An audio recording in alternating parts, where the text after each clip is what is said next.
বন্ধুরা, আপনারা কিভাবে হাতে থাকা মোবাইল ফোনের মাধ্যমে টিভি রিমোট সিস্টেম চালু করবেন এবং মোবাইলের মাধ্যমে আপনারা টিভি কন্ট্রোল করবেন কোনো রিমোট ছাড়াই, সেটি কীভাবে সম্ভব আমি দেখাবো আপনাদের। এই জন্য আপনাদের ফোনে অবশ্যই রিমোট সিস্টেম চালু থাকা লাগবে।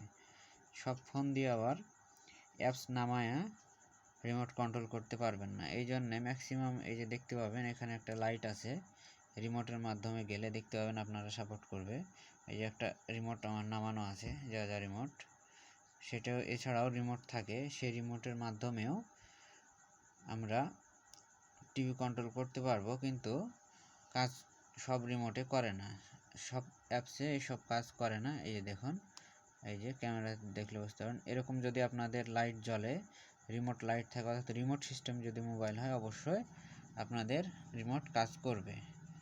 কিন্তু অ্যাপসের ভাগ আছে, সব অ্যাপসে ফোনের কাজ করে না।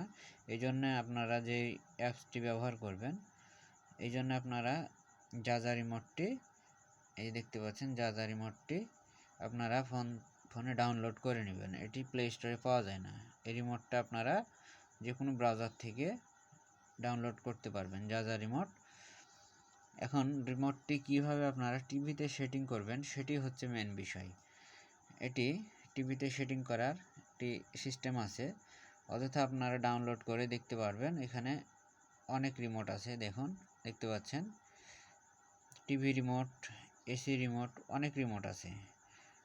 তো আপনারা এই রিমোটে এখন সিস্টেম চালু না করলে অবশ্যই পারবেন না করতে। এই জন্য আপনারা ভিডিওটি না টেনে দেখবেন। অবশ্যই আপনারা হাতে থাকা মোবাইল ফোনের মাধ্যমেই টিভি রিমোট কন্ট্রোল করতে পারবেন।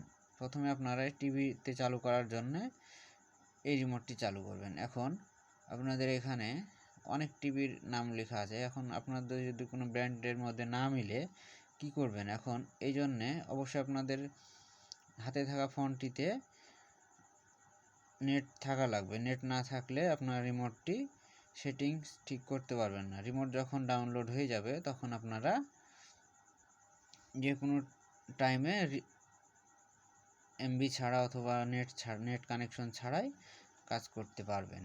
তো বন্ধুরা, কীভাবে আপনাদের টিভিতে অ্যাডজাস্ট করবেন, কোন রিমোট তো অনেক আছে, এখানে দেখতে পাচ্ছেন আদার্সে গেলে অনেক রিমোট আছে। এখানে 30টা দেখাবে, 30টার পরে আপনারা এভাবে চেঞ্জ করবেন, আবার 30টা আসবে।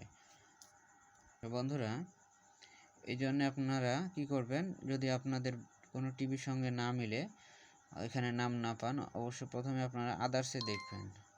এই আদার্সে দেখার পরে একটি রিমোট ডাটা অন রাখলে আপনাদের রিমোটগুলো দেখাবে। দেখুন দেখাচ্ছি, একটু সময় নিচ্ছে।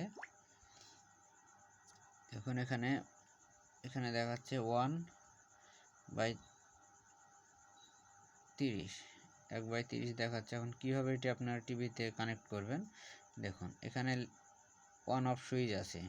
কারণ টিভি আপনার পাওয়ার অন করে চালু করবেন না, পাওয়ার অন করবেন, শুধু পাওয়ার অন করে টিভি রিমোটে যেরকম টিপ দেওয়া লাগে এভাবে আপনারা এখানে টিপ দিবেন। রিমোট এইভাবে টিভির লাইটের দিকে ধরে এভাবে আপনারা চাপ দিবেন। দেখুন রিমোট চেঞ্জ হতে আসছে, এভাবে রিমোট চেঞ্জ হবে।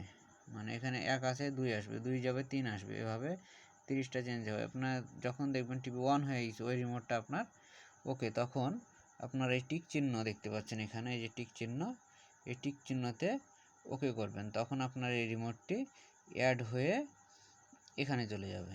দেখতে পাচ্ছেন যে রিমোটটি আপনার কাজ করবে সেই রিমোটটি এখানে চলে আসবে, এই 3 ডট আসবে। তখন দেখবেন আমার 3 million TV 3M TV LCD এখানে কানেক্ট হয়েছে, এই জন্য আমার এটা কাজ করে টিভিতে। এভাবে আপনারা করতে পারেন। এটা সব টিভিতেই অ্যাডজাস্ট হয়, এটা 100% কাজ করে, এতে কোনো সন্দেহ নাই। এভাবে আপনারা টিভি রিমোট মোবাইলের মাধ্যমে কন্ট্রোল করতে পারবেন। যে কোনো প্লে স্টোরের অ্যাপস দিয়ে আপনারা করবেন না, ওগুলোতে কাজ করে না। আমি ট্রাই করার পরে দেখছি এই রিমোটে কাজ করে, এই জন্য আপনাদের মাঝে ভিডিওটি তুলে ধরলাম। যদি ভালো লাগে অবশ্যই ভিডিওটি দেখবেন।